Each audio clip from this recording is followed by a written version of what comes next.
കൂടുതൽ പൈസ അടക്കേണ്ടി വരുമെന്നാണ് അദ്ദേഹം പറഞ്ഞത്. ഞാൻ സാമ്പത്തിക ശാസ്ത്രത്തിൽ അത്ര വിദഗ്ധനല്ല. ഞാനത് എടുത്തത് എൻ്റെ വീട്ടിൽ നിന്ന് എടുത്ത തീരുമാനമല്ല. ഞാൻ ബഹുമാനപ്പെട്ട മുഖ്യമന്ത്രിയെ കാണുകയും ഫിനാൻസ് ഡിപ്പാർട്ട്മെന്റ് അദ്ദേഹത്തിന്റെ മുഖ്യമന്ത്രിയുടെ അധ്യക്ഷതയിൽ യോഗം വിളിച്ചു ചേർത്തിട്ട് ചില തീരുമാനങ്ങൾ എടുക്കുകയും ഏതാണ്ട് 650 കോടിയിലധികം രൂപ മുഖ്യമന്ത്രി തന്നെ മുൻകൈ എടുത്ത് KTDFCക്ക് അടച്ചുകൊണ്ട് തകർന്നു പോയ KTDFC എന്ന ബാങ്ക്റപ്റ്റായി പോയ നിങ്ങൾ തന്നെ റിപ്പോർട്ട് ചെയ്യുന്നതാണല്ലോ, 5 പൈസ തിരിച്ചു കൊടുക്കാത്ത KTDFCയെ ഇതിൽ നിന്ന് ഒഴിവാക്കി തന്നത് ബഹുമാനപ്പെട്ട മുഖ്യമന്ത്രിയാണ്. ധനകാര്യമന്ത്രിയും അതിൽ വളരെ സജീവമായ പങ്ക് വഹിച്ചു. അങ്ങനെ ചെയ്തവർ പോലും വിശ്വസിച്ചില്ല, യവൻ ചുമ്മാ പറയുന്നതെന്ന് വിചാരിച്ചു. എന്നിട്ട് ഞാൻ പറഞ്ഞു 1-ാം തീയതി വരുമെന്ന് പറഞ്ഞു. ഉടനെ ചിലർ കമന്റ് അടിച്ചു, ഒരുമിച്ച് തന്നാൽ തന്നെ ഭാഗ്യം, പിന്നെ ഒന്നിനെന്ത് തന്നില്ലെങ്കിൽ തന്നാൽ മതി എന്നാ പറഞ്ഞു. അവസാനം 1-ന് കൊടുത്തവൻ പറഞ്ഞു 1-ാം തീയതി അവധിയാണ്, 2-ാം തീയതി ആവുമെന്ന് പറഞ്ഞു. പക്ഷെ 1-ാം തീയതി മെയ് 1-ാം തീയതി അവധി ആയതുകൊണ്ട് 30-ാം തീയതി കൊടുത്തു. ജോലി ചെയ്യുന്നവർക്ക് കൂലി കൊടുക്കണമെന്നുള്ള ഒരു ഇടതുപക്ഷ സമീപനമാണ്. അപ്പൊ അതിനെ അട്ടിമറിക്കാൻ വേണ്ടി മാധ്യമങ്ങളെ സമീപിക്കുകയും വെള്ളം അടിച്ച് വണ്ടി ഓടിക്കാൻ സമ്മതിക്കില്ല. ഹോമിയോ മരുന്ന്, അലോപ്പതി മരുന്ന് കഴിച്ചാൽ തൽക്കാലം ആയുർവേദ മരുന്ന് ഈയിടെ പരിശോധിച്ചു, നല്ല ആൽക്കഹോൾ ഉണ്ട്. ഒരാൾ പറഞ്ഞു ഞാൻ കഴിച്ച ആയുർവേദ മരുന്ന് അന്ന് കൊണ്ടുവന്നു. ഡോക്ടർ പരിശോധിക്കാൻ കൊടുത്തപ്പോൾ ആൽക്കഹോൾ നല്ല നിലയിൽ 10-36% ആൽക്കഹോൾ ഉണ്ട്. അപ്പോ അത് വേണ്ട. ശമ്പളം കൊടുക്കാൻ ഒരു മാസം 80 കോടി രൂപ വേണം. ആ 80 കോടി രൂപ പലിശയൊന്നുമില്ലാതെ ഫ്രീ ആയിട്ട് തരാൻ ഒരു സംവിധാനം ഈ രാജ്യത്ത് ഉണ്ടായിരുന്നെങ്കിൽ അത് നേരത്തെ നടപ്പിലാക്കാമായിരുന്നു. എൻ്റെ കുഴപ്പമല്ല. കൊടുക്കാൻ കാശിന് കാശ് തന്നെ വേണ്ടേ? ശമ്പളം കൊടുക്കാൻ പൈസയല്ലേ വേണ്ടത്? പേപ്പറിൽ ശമ്പളം തന്നിരിക്കുന്നു എന്ന് എഴുതി കൊടുത്താൽ മതിയോ? പൈസ വേണം. പൈസ വേണമെങ്കിൽ പലിശ കൊടുക്കണം. നഷ്ടം എന്ന് പറയുന്നത് അങ്ങനെ. ഇത്രയും സാധനത്തിന് ഇൻവെസ്റ്റ് ചെയ്യണ്ടേ? ഇത്രയും സാധനത്തിന് മെയിൻറ്റെയിൻ ചെയ്യണ്ടേ? ഇത്രയും സാധനത്തിന് പേപ്പർ വാങ്ങിക്കണ്ടേ? അല്ല, വാങ്ങിച്ചാൽ മെയിൻറ്റെയിൻ ചെയ്യണം. പേപ്പറിന്റെ വലിയ വിലയാണ്. തെർമൽ പേപ്പറാണ് അടിക്കുന്നത്. അതിങ്ങനെ വാങ്ങുക എന്ന് പറയുന്നത് വലിയൊരു എക്സ്പെൻസ് ആണ്. അതുകൊണ്ട് ഒരിക്കലും ഇതൊരു നഷ്ടക്കച്ചവടം ആവില്ല. പിന്നെ ഏതൊരു കച്ചവടത്തിന് വരുമ്പോൾ ഇപ്പം 15 പൈസ അവർക്ക് കൊടുക്കുന്നു, ചിലപ്പോൾ ഒരു 13 പൈസ നമുക്ക് വേണ്ടി, 10 പൈസ അവർക്ക് വേണ്ടി നമുക്ക് വേണ്ടി ചിലവാക്കേണ്ടി വരും. കാരണം ഈ പേപ്പർ, മെഷീൻ്റെ സർവീസ് എല്ലാം ഇത്ര മണിക്കൂറിനുള്ളിൽ മെഷീൻ സർവീസ് ഫൈൻ ക്ലാസ് ഉണ്ട് ഇതിനകത്ത്. ഒരു 5 പൈസ ലാഭമില്ലാതെ ഇത് നമുക്ക് വന്ന് ഫ്രീ ആയിട്ട് ചെയ്തു തരാൻ നമ്മളെ അടുത്ത ബന്ധുക്കളൊന്നും അല്ലല്ലോ. എല്ലാവരും KSRTC ഒരു കച്ചവടമാണ്. അതുമായിട്ട് ബന്ധപ്പെട്ട് ടയർ വിൽക്കുന്നു, ഡീസൽ വിൽക്കുന്ന ഇന്ത്യൻ ഓയിൽ കോർപ്പറേഷൻ നല്ല പൈസ കൊണ്ടുപോകല്ലേ. ഇല്ലാത്തതുള്ളതായ സർവ്വ പൈസയും കഴിഞ്ഞ വർഷങ്ങളായി ഇന്ത്യൻ ഓയിൽ കോർപ്പറേഷൻ വിടുങ്ങാണ് KSRTC. ആരും ചോദിക്കുന്നില്ലല്ലോ. അതാദ്യം നീ കേരളത്തിൽ ഇൻവെസ്റ്റ് ചെയ്തു, അങ്ങനെ വലിയ ലാഭമൊന്നും നീ ഉണ്ടാക്കണ്ട എന്ന് ചിന്തിക്കുന്നത് അതൊരു പഴയ ശാസ്ത്രമാണ്. ആ ശാസ്ത്രമല്ല. അതുകൊണ്ട് ഇതിനകത്ത് വേറെ ഒരു പ്രശ്നമില്ല. വെറുതെ എന്ത് കള്ളു കുടിച്ച് വണ്ടി ഓടിക്കരുതെന്ന് പറയുന്നു. ഉടനെ പറഞ്ഞു ജീവിതത്തിൽ മദ്യപിക്കാത്ത എന്നെ ഇതാ മദ്യപാനിയാക്കി. ഒരു മെഷീനല്ലേ, അത് ചിലപ്പോൾ ഒരു തെറ്റ് കാണിക്കും, ഒന്നുകൂടെ ഊതിയാൽ പോരെ. എന്താണ് ഉദ്ദേശം? നിങ്ങൾ മാധ്യമങ്ങളെ വിളിച്ച് പറഞ്ഞ ഉദ്ദേശം എന്താണ്? കള്ളു കുടിച്ച് വണ്ടി ഓടിപ്പ് നിർത്തിയതിന് ശേഷം റാൻഡമായി ചെക്ക് ചെയ്തിട്ട് പോലും 36% ആക്സിഡന്റും ഡെത്തും KSRTCയിൽ കുറഞ്ഞിട്ടുണ്ട്. ഒരു മരണം എന്ന് പറയുമ്പോൾ 12% പലിശ കൂടുതൽ കൊടുക്കണം. മുതലിനും പലിശയ്ക്ക് കൂടെ അത് വിധിച്ച തുകയ്ക്കും പിന്നെ കൊടുക്കാതിരിക്കുന്ന കാലത്തുള്ള പലിശയും പലിശയുടെ പലിശയുമായി കോമ്പൗണ്ട് ചെയ്തുകൊണ്ടിരിക്കുന്ന പലിശ കൊടുക്കുന്ന ഒരു രീതിയുണ്ട്. അപ്പം ആ മരണം 36% മരണം ഒഴിവായി, ആക്സിഡന്റ് ഒഴിവായി എന്ന് പറയുമ്പോൾ KSRTCക്ക് അത് എത്ര വലിയ ലാഭമാണ് ഉണ്ടാക്കിയെന്ന് മനസ്സിലാക്കണം. അപ്പം അതിനെ അട്ടിമറിക്കാൻ വേണ്ടി മാധ്യമങ്ങളെ സമീപിക്കുകയും വെള്ളം അടിച്ച് വണ്ടി ഓടിക്കാൻ സമ്മതിക്കില്ല. ഹോമിയോ മരുന്ന്, അലോപ്പതി മരുന്ന് കഴിച്ചാൽ തൽക്കാലം ആയുർവേദ മരുന്ന് ഈയിടെ പരിശോധിച്ചു, നല്ല ആൽക്കഹോൾ ഉണ്ട്. ഒരാൾ പറഞ്ഞു ഞാൻ കഴിച്ച ആയുർവേദ മരുന്ന് അന്ന് കൊണ്ടുവന്നു. ഡോക്ടർ പരിശോധിക്കാൻ കൊടുത്തപ്പോൾ ആൽക്കഹോൾ നല്ല നിലയിൽ 10-36% ആൽക്കഹോൾ ഉണ്ട്. അപ്പോൾ അത് വേണ്ട. നഷ്ടം ഉണ്ടാക്കുന്നതാണ്. ഓവർഡ്രാഫ്റ്റ് എടുത്ത് കൊടുക്കുമ്പോൾ തിരിച്ചടവ് പലിശ കൂടുതൽ പൈസ അടക്കേണ്ടി വരുമെന്നാണ് അദ്ദേഹം പറഞ്ഞത്. ഞാൻ സാമ്പത്തിക ശാസ്ത്രത്തിൽ അത്ര വിദഗ്ധനല്ല. ഞാനത് എടുത്തത് എൻ്റെ വീട്ടിൽ നിന്ന് എടുത്ത തീരുമാനമല്ല. ഞാൻ ബഹുമാനപ്പെട്ട മുഖ്യമന്ത്രിയെ കാണുകയും ഫിനാൻസ് ഡിപ്പാർട്ട്മെന്റ് അദ്ദേഹത്തിന്റെ മുഖ്യമന്ത്രിയുടെ അധ്യക്ഷതയിൽ യോഗം വിളിച്ചു ചേർത്തിട്ട് ചില തീരുമാനങ്ങൾ എടുക്കുകയും ഏതാണ്ട് 650 കോടിയിലധികം രൂപ മുഖ്യമന്ത്രി തന്നെ മുൻകൈ എടുത്ത് KTDFCക്ക് അടച്ചുകൊണ്ട് തകർന്നു പോയ KTDFC എന്ന ബാങ്ക്റപ്റ്റായി പോയ നിങ്ങൾ തന്നെ റിപ്പോർട്ട് ചെയ്യുന്നതാണല്ലോ, 5 പൈസ തിരിച്ചു കൊടുക്കാത്ത KTDFCയെ ഇതിൽ നിന്ന് ഒഴിവാക്കി തന്നത് ബഹുമാനപ്പെട്ട മുഖ്യമന്ത്രിയാണ്. ധനകാര്യമന്ത്രിയും അതിൽ വളരെ സജീവമായ പങ്ക് വഹിച്ചു. അങ്ങനെ ചെയ്തവർ പോലും വിശ്വസിച്ചില്ല, യവൻ ചുമ്മാ പറയുന്നതെന്ന് വിചാരിച്ചു. എന്നിട്ട് ഞാൻ പറഞ്ഞു 1-ാം തീയതി വരുമെന്ന് പറഞ്ഞു. ഉടനെ ചിലർ കമന്റ് അടിച്ചു, ഒരുമിച്ച് തന്നാൽ തന്നെ ഭാഗ്യം, പിന്നെ ഒന്നിനെന്ത് തന്നില്ലെങ്കിൽ തന്നാൽ മതി എന്നാ പറഞ്ഞു. അവസാനം 1-ന് കൊടുത്തവൻ പറഞ്ഞു 1-ാം തീയതി അവധിയാണ്, 2-ാം തീയതി ആവുമെന്ന് പറഞ്ഞു. പക്ഷെ 1-ാം തീയതി മെയ് 1-ാം തീയതി അവധി ആയതുകൊണ്ട് 30-ാം തീയതി കൊടുത്തു. ജോലി ചെയ്യുന്നവർക്ക് കൂലി കൊടുക്കണമെന്നുള്ള ഒരു ഇടതുപക്ഷ സമീപനമാണ്. പലവ്യഞ്ജനക്കടയിലെ പണം തീർക്കാൻ, കുഞ്ഞുങ്ങളെ സ്കൂളിലെ ആവശ്യങ്ങൾക്കും ആരോഗ്യപരമായ കാര്യങ്ങൾക്കും മരുന്ന് വാങ്ങിക്കാനും പണമില്ലാത്തൊരവസ്ഥയിൽ 2ാം ഗഡുവിന് വേണ്ടി കാത്തിരിക്കുകയും അത് അടുത്ത മാസം 1-ാം തീയതി കഴിഞ്ഞ് 8-ാം തീയതി 10-ാം തീയതി കിട്ടുകയും ചെയ്യുമ്പോൾ അതിൻ്റെ ബുദ്ധിമുട്ട് അനുഭവിച്ച KSRTCയിലെ ജീവനക്കാർക്ക് മാത്രമേ മനസ്സിലാവുള്ളൂ. അത് മനസ്സിലാക്കിയിട്ട് തന്നെയാണ് ഇത് ചെയ്തത്. ഇത് ബഹുമാനപ്പെട്ട മുഖ്യമന്ത്രി നിർദ്ദേശപ്രകാരമാണ് ചെയ്തത്. അഭിപ്രായ വ്യത്യാസം ഉണ്ടെങ്കിൽ ആർക്ക് വേണമെങ്കിലും അദ്ദേഹത്തോട് പറയാം.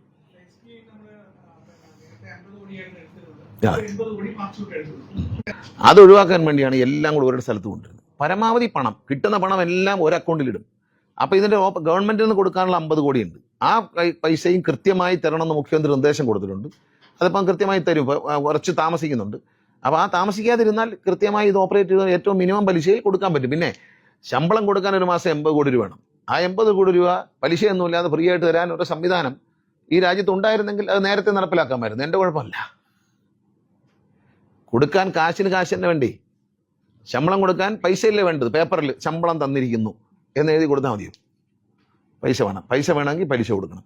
ആ പലിശ കൂടുതൽ കൊടുക്കാതിരിക്കാൻ വേണ്ടി ഫൈനാൻസ് ഓഫീസറോട് പറഞ്ഞ് അദ്ദേഹം അത് കൃത്യമായി കിട്ടുന്ന പൈസ എല്ലാം ഈ ഓവർ ഡ്രാഫ്റ്റിൽ ഇട്ട് കൊടുക്കുകയാണ്. അപ്പോൾ ഓവർ ഡ്രാഫ്റ്റിൽ കഴിഞ്ഞ് കൈ നനയാതെ മീൻ പിടിക്കാൻ പറ്റത്തില്ല.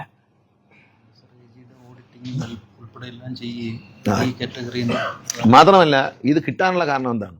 2016 മുതൽ കണക്കും കാര്യമില്ലാതെ കിടന്ന സാധനം അത് കൃത്യമായ കണക്കുണ്ടാക്കി അക്കൗണ്ടന്റ് ജനറലിന് കൊടുത്ത് അവർ ഓഡിറ്റ് ചെയ്ത് കൃത്യമായി തരികയും ആ സ്റ്റേറ്റ്മെന്റ് സ്റ്റേറ്റ് ബാങ്ക് ഓഫ് ഇന്ത്യയിൽ കൊടുക്കുകയും ചെയ്തു. അതായത് ലോകത്താരും കടം തരാത്ത D കാറ്റഗറിയിലാണ് KSRTC കടന്നത്. ഇന്ന് അത് C+ കൊണ്ടുവന്നു. അത് കടമടയ്ക്കുന്നവനും മര്യാദക്കാരനുമാണ് KSRTC എന്ന് ബോധ്യപ്പെടുത്തി കൃത്യമായ കണക്കുകൾ ഓഡിറ്റ് ചെയ്ത് നമ്മളിപ്പോൾ 2002-2003 കണക്ക് AGക്ക് സമർപ്പിച്ചു. അപ്പോൾ അവർ പറഞ്ഞ അതിന് മുമ്പുള്ള ക്ലിയർ എന്ന് പറഞ്ഞു. ഇനി അടുത്ത കൊടുക്കുമ്പോൾ അവർ പറഞ്ഞ ബാക്കി 2022-23 കൊടുത്തപ്പോൾ എല്ലാം ഒന്ന് ക്ലിയർ ചെയ്തിട്ട് ഞങ്ങൾ വാങ്ങിച്ചോളാം എന്ന് പറഞ്ഞ് മാറ്റി വെച്ചിരിക്കുക. നമ്മൾ റെഡിയാണ്.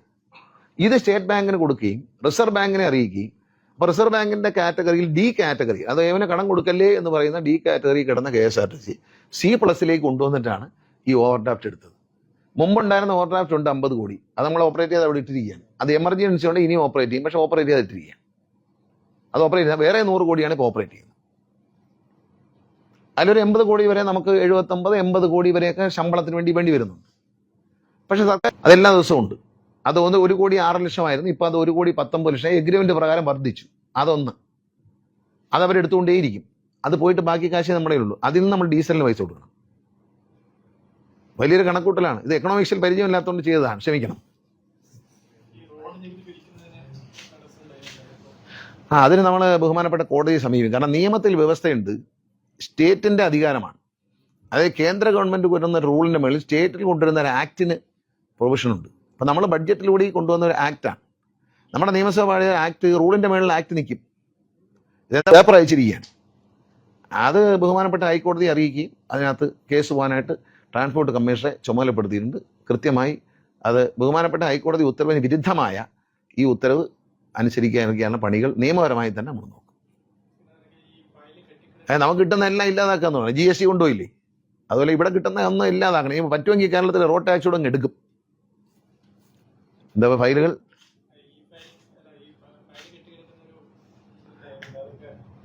പറയുന്നത് കുട്ടനാട് ഓഫീസിലൊക്കെ ഫയൽ വന്നു തുടങ്ങി സാറേ എന്ന് പറഞ്ഞു. കാരണം വെച്ചാൽ ഈ ഫയൽ കൃത്യമായി ഡിവൈഡ് ചെയ്യാൻ ഇനി 6 സേവനങ്ങൾ എന്നുള്ളത് 12 സേവനങ്ങളായി മാറ്റും. 12 സേവനങ്ങൾ. പിന്നെ അതിൻ്റെ തുടക്കത്തിൽ ചില ട്രയൽ ആൻഡ് എററൊക്കെ ഉണ്ട്. കാരണം ആദ്യമായിട്ട് ഇന്ത്യയിൽ നടപ്പിലാക്കുകയാണ്. അപ്പോൾ വരുമല്ലോ. അപ്പോൾ അതൊക്കെ പരിഹരിച്ച് വരുന്നു. എന്നാൽ 6 സേവനങ്ങൾ എന്നുള്ളത് 12 സേവനമാക്കും. ആളുകൾക്ക് അപ്പോൾ പെട്ടെന്ന് തന്നെ സർവീസ് കിട്ടും. 4 ദിവസത്തിൽ 5 ദിവസത്തിൽ കൂടുതൽ ഫയൽ വെച്ചുകൊണ്ടിരിക്കാൻ പറ്റത്തില്ല. അപ്പോൾ ഇപ്പോൾ ഉദാഹരണത്തിന് കുട്ടനാടിൽ ഫയലുകൾ കുറവുള്ളൊരു സ്ഥലമാണ്. അവിടെയും ആവശ്യമായ നമ്പർ ക്ലർക്കന്മാരും സ്റ്റാഫുകളും ഉണ്ട്, ഓഫീസിലുണ്ട്. പക്ഷെ അവർക്ക് ആവശ്യമായ ഫയൽ കിട്ടുന്നില്ല. അതുകൊണ്ട് അവർ ചുമ്മാ ഇങ്ങനെ ഇരിക്കുകയാണ്. അപ്പോൾ ഇപ്പോൾ അത് NIC വഴി സോഫ്റ്റ്വെയറിൽ മാറ്റം വരുത്തിയിട്ടാണ് നമ്മൾ ചെയ്യുന്നത്. 6 വണ്ടിയുടെ ട്രാൻസ്ഫർ പോലുള്ള 6 പ്രധാനപ്പെട്ട സേവനങ്ങൾ ചെയ്തു. ഇനി 6 സേവനം കൂടി ചെയ്യാനായിട്ട് ട്രാൻസ്പോർട്ട് കമ്മീഷൻ അനുവാദം ചോദിച്ചിട്ട് അത് കൊടുത്തിട്ടുണ്ട്. അതൊരു മാസത്തിനുള്ളിൽ വരും. ഞങ്ങൾ ട്രാൻസ്പോർട്ട് കമ്മീഷനും CMD ഡൽഹിയിൽ പോകുന്നുണ്ട് ഇവരുമായിട്ടൊരു ഡിസ്കഷന് വേണ്ടിയിട്ട്. നമ്മൾ ഈ കേന്ദ്ര ഗവൺമെൻറ്റുമായിട്ടല്ല, ഈ NICയുമായി ഞങ്ങൾക്ക് വേണ്ട പുതിയ ചില പരിഷ്കാരങ്ങൾ ആവശ്യമുണ്ട്. നമുക്ക് കുറച്ചുകൂടി ഇപ്പം ലൈസൻസ് ഡിജിറ്റലാക്കി പരാതി മാറിയില്ലേ? RC ബുക്ക് ഡിജിറ്റലാക്കി പരാതി മാറിയില്ലേ? ഇത് കഴിഞ്ഞാൽ അടുത്ത സെക്കൻഡിൽ ലൈസൻസ് നമ്മുടെ മൊബൈൽ ഫോണിൽ ഇനി ഒരു കാര്യം കൂടി കൊണ്ടുവരാൻ പോവുകയാണ്.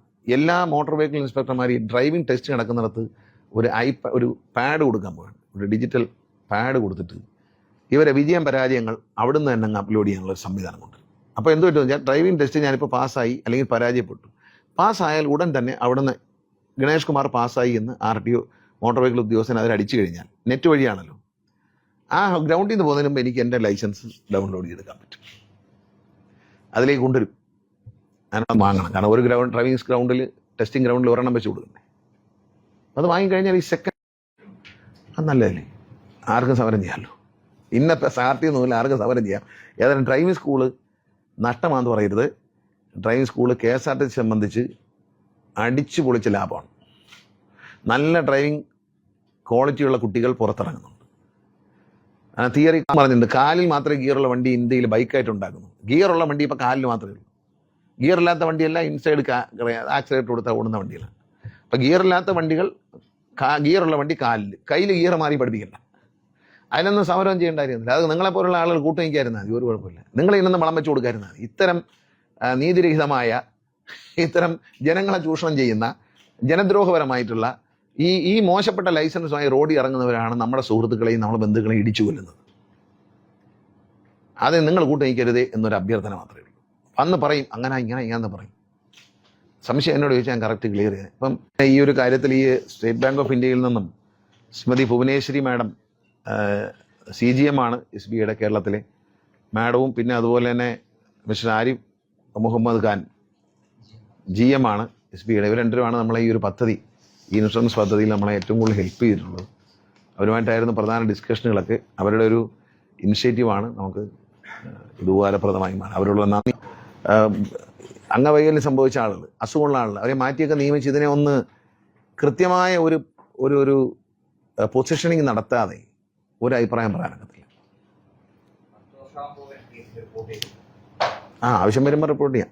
ഇപ്പം ഇതൊന്ന് ക്രമീകരിച്ച് കഴിഞ്ഞാൽ ഉടൻ റിപ്പോർട്ട് ചെയ്യും. ഇപ്പം PSC, ഞാൻ മോട്ടോർ വെഹിക്കിൾ ഡിപ്പാർട്ട്മെന്റിൽ PSC വഴി കിട്ടാവുന്ന എല്ലാ പോസ്റ്റും റിപ്പോർട്ട് ചെയ്യാൻ പരിചയമുണ്ട്. അത് നമ്മൾ മനസ്സിലാക്കണമല്ലോ. അതുകൊണ്ട് അവരൊന്ന് ഫീൽഡിൽ പോയി കഴിഞ്ഞിട്ട് ഞാൻ കൃത്യമായി നിങ്ങളുടെ ചോദ്യത്തിന് ഉത്തരം തരാം. ഒരിക്കലും മറച്ചു വയ്ക്കത്തില്ല. വേക്കൻസി ഉണ്ടെങ്കിൽ അത് റിപ്പോർട്ട് ചെയ്യുകയും ജീവനക്കാരെ PSC വഴി നിയമിക്കുകയും ചെയ്യണം എന്ന് ആഗ്രഹിക്കുന്ന ഒരാളാണ്. ഞങ്ങളുടെ സർക്കാരിൻ്റെ നയം അത് തന്നെയാണ്. പിന്നെ എല്ലാവരും ഒന്ന് പോയി ഇരുന്നിട്ട് ഞാൻ പറയാം. ആവശ്യമുണ്ടോ? എത്ര ടെമ്പററി ജീവനക്കാരുണ്ടെന്ന് നിങ്ങൾ ചോദിച്ചില്ലല്ലോ. ഇത്രയും ആളുകൾ ഉള്ളപ്പോൾ തന്നെ അതും മനസ്സിലാവും. അതുകൊണ്ട് അങ്ങനെയൊന്നും അനീതികളൊന്നും ചെയ്യത്തില്ല. ഇത്രയും ജീവനക്കാരെ പരിഗണിച്ചില്ല. ആ ബുക്ക് അതൊന്ന് വായിച്ചു നോക്കൂ. അതിൻ്റെ അതല്ലേ വായിക്കണ്ട. അതിലെ 4ാമത്തെ ഐറ്റം, എത്ര കോടി രൂപയുടെ ജീവനക്കാരെ ആനുകൂല്യം കഴിഞ്ഞ 1.5 വർഷത്തിനുള്ളിൽ ജീവനക്കാരുടെ ആനുകൂല്യം, എത്രയധികം അവർക്ക് കിട്ടാത്ത ആനുകൂല്യങ്ങൾ, അവരെ നിന്ന് പിടിച്ചെടുത്ത പൈസയും തിരിച്ചു കൊടുത്തു എന്നുള്ളത് അത് വായിച്ചാൽ മനസ്സിലാവും. എൻ്റെ കണക്കുണ്ടല്ലോ കറക്റ്റ് കൊടുക്കും. ആ 4ാം എക്കണോമിക്സിനുള്ളൊരു പരിചയക്കുറവ് കൊണ്ട് ചെയ്തു പോയതാണ്. ഒന്ന് വായിച്ചോളൂ.